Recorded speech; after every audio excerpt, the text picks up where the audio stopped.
Hello hi friends, जय Jagannath. Welcome back to my mini blog. आमे आज गोटे आसिक एमती जगह पहुँचु माने एमती शांति लगुच देखिकी आपण मानक देखले भी बहुत बढ़िया लगे। मु तो फास्ट से पहुँचिकी भाविली फतेगढ़ राम मंदिर से व्यू भाया ही लगुच।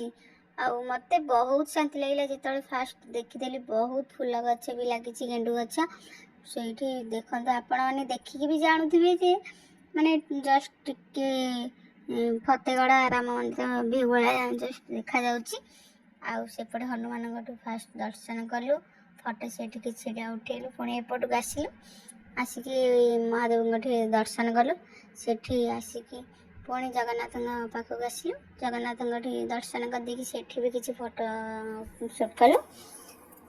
पुणी सेपट को अच्छे फोटो उठे सेपट साइड पटे पलैलु। सेपटे अच्छे माँ विमला माँ लक्ष्मी, सेठी भी बसिलु, सेठी दर्शन करके टिके समय बसिलु। एते बढ़िया पवन होची ना, सेठू जमा भी आसवा पई इच्छा होनी। बहुत शांति लगुची।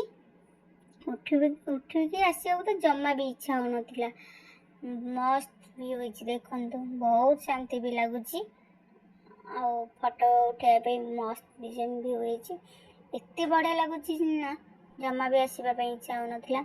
आम भाग्य भी थिला जे आमे जगन्नाथ आरती देखिलु। आमे आरती देखिकी दर्शन करके संध्या बेले आसिलु। रहुची, बाय बाय, जय जगन्नाथ।